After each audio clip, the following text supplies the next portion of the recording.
Bagarreurs, bagarreuses, bienvenue dans Les Darons qui régalent. Et aujourd'hui, on se pose une question. Est-ce que Dana White n'aurait pas trouvé son nouveau Conor McGregor?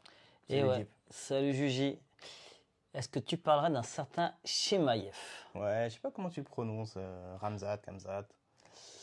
La nouvelle pépite, la nouvelle étoile montante. Du 4-0 MMA. à l'UFC. 4-0 à l'UFC. Alors, si on compare un peu à Conor, pour ses débuts, j'ai l'impression qu'il fait même mieux que Conor. 4 combats. Hmm. 4 combats, 4 performances of the night. C'est vrai. Et 4 combats qui ont quand même pas duré du tout. Quasiment inexistant. Il n'a pas pris de coups. Pas pris de il coups. a ultra dominé ses adversaires. 2 combats en 10 jours. C'est vrai. Du jamais vu. Du jamais vu. Hmm. Non mais... Et il plaît à Dana White parce qu'effectivement, il répond à tout. Il est prêt à affronter tout le monde. Il plaît à Dana White. Grosso modo, il gagne par soumission, il gagne par KO, il gagne. Et en plus, spectaculairement, parce que quand il soulève un gars qui est l'homme avec Dana White, il discute tranquillement avec lui, on se voit après, on prend le café, qu'est-ce qui se passe? Et tu as simplement un gars en dessous de lui qui est en train de se faire maltraiter. C'est vrai, et qui est encore là. Et ouais. Donc, autre point commun avec Conor, c'est le trash talk. Tu trouves? Ouais, là franchement, il envoie. Après, Conor, il était quand même. Il allait loin dans le trash talk. Hein. Enfin, il va toujours loin dans le trash talk. Oui, c'est ce que je dis. Oui. Après, là, pour l'instant, il commence à monter en puissance, mais il est dit quand même qu'il va nettoyer tout le monde et que. Ouais. Il va affronter tout le monde déjà. Toutes les semaines, à des années, je le défonce. Ousmane, il est trop vieux, il a plus de genoux, je le claque. McGregor, c'est quand il veut. Ouais, c'est clair. C'est clair. Ce qu'il veut, c'est du fight. Il veut y aller. Après, est-ce qu'il a les capacités pour y parvenir? Ça, c'est une autre question. question. On sait que voilà. Pourquoi Dana White déjà le met en lumière comme ça? Est-ce qu'on a l'impression? Est-ce que c'est justifié? Sincèrement, si on reste sur le côté bankable, pour l'instant, on ne sait pas si c'est les bankable.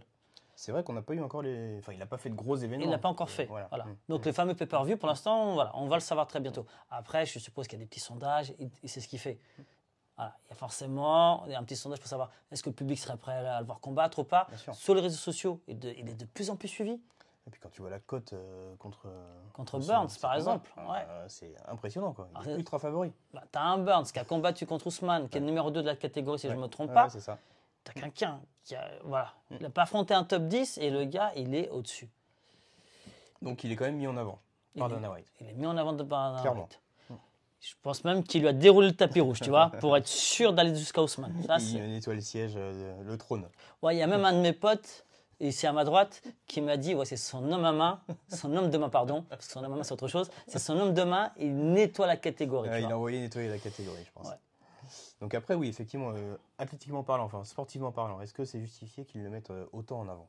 Franchement, très honnêtement, j'ai étudié, ça n'a pas l'air, j'ai étudié comme ces combats, j'ai regardé, revisionné du bref jusqu'à l'UFC. Ça t'a pris 10 minutes, quoi. C'est ça. Et quand tu dis ça, tu as tout dit. C'est-à-dire que le gars, il a fait 8 combats, ça 10 minutes, quoi. Après, je me rappelle plus de ses combats au Brave. Ouais, impressionnant. L'UFC, à part le dernier combat contre le Chinois, j'ai plus son nom en tête, les autres, c'était des no-name, quand même. Mais tu vois, ce qui est drôle ou pas drôle, d'ailleurs, c'est que le combattant le plus difficile qu'il a eu à combattre, sûrement, c'est un mec du Brave.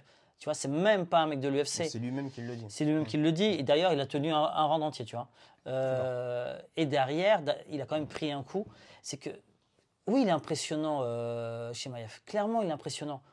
Quand un gars fait ce qu'il est capable de faire, qu'il le fait 1 fois, 2 fois, 3 fois, 4, 8 fois, il le fait. Ouais, alors après, moi, je mettrais un bémol. Je sais que t'aimes bien le style. Moi, je suis pas fan de Chimaev. Après, il reste dans son style. Oui, il fait ce qu'il sait faire. Il le fait très bien. Alors, si tout à l'heure, tu le comparais à McGregor. Oui. McGregor, c'était le grand striker à l'époque où il était champion. C'était le grand striker. C'est lui qui était considéré comme le meilleur striker. Ouais, je vois ce que tu veux dire.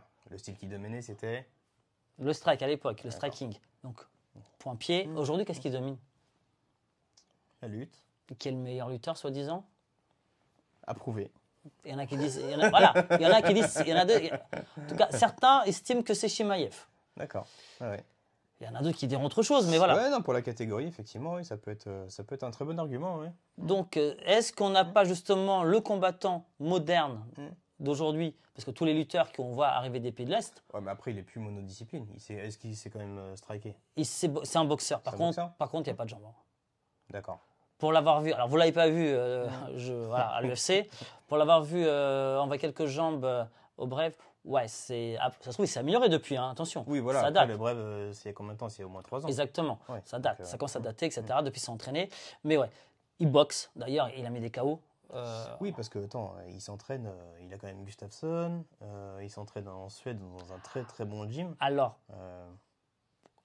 voilà, vous le saurez plus tard, on va faire peut-être une interview. Il a fait aussi des camps un peu... Voilà.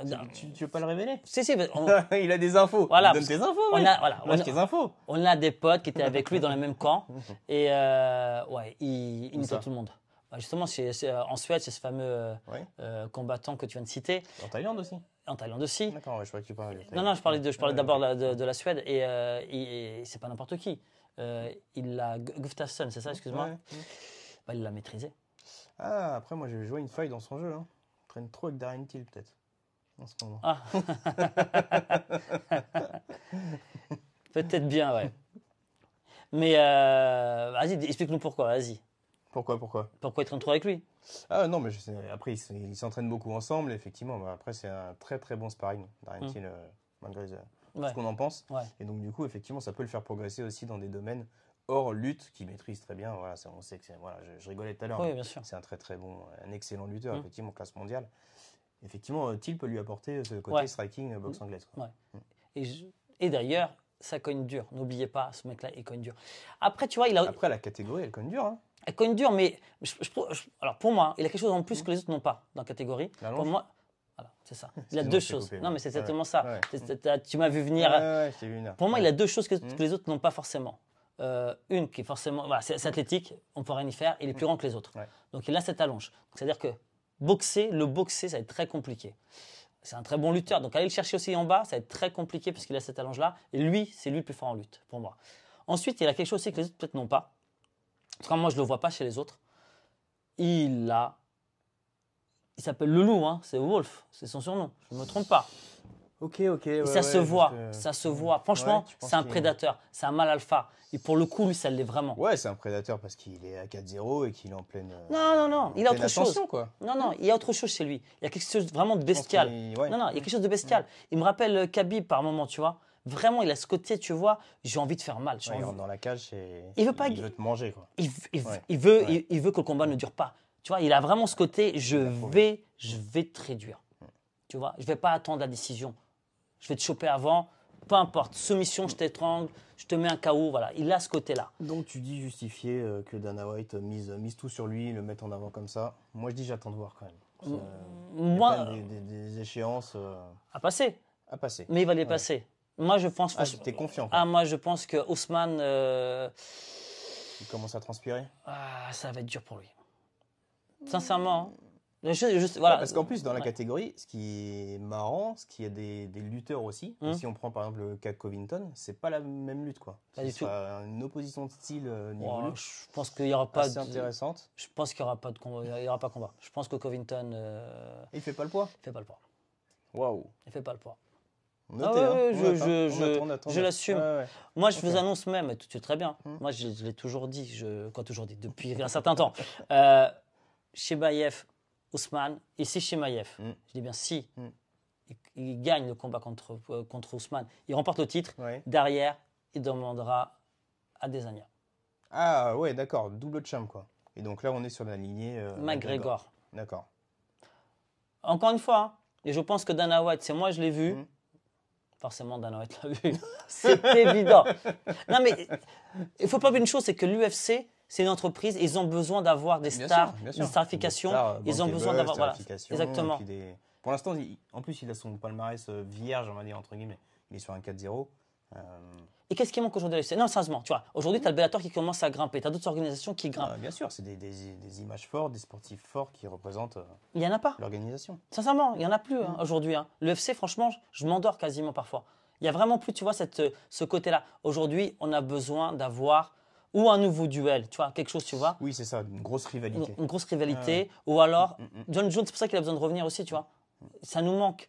Donc, on a besoin peut-être d'avoir aussi ce côté-là. Ouais, c'est du nouveau, du 109, quoi. Du 109 dans la catégorie. Et Chimaev le représente, nouvelle génération, 109. De toute façon, On le saura très vite. Ah, moi, je dis qu'il y a quand même des grosses échéances à passer encore et que c'est pas fait. Et que Dana White, il joue quand même gros sur mettre tout sur Chimaev et après, est-ce qu'il a vraiment le choix?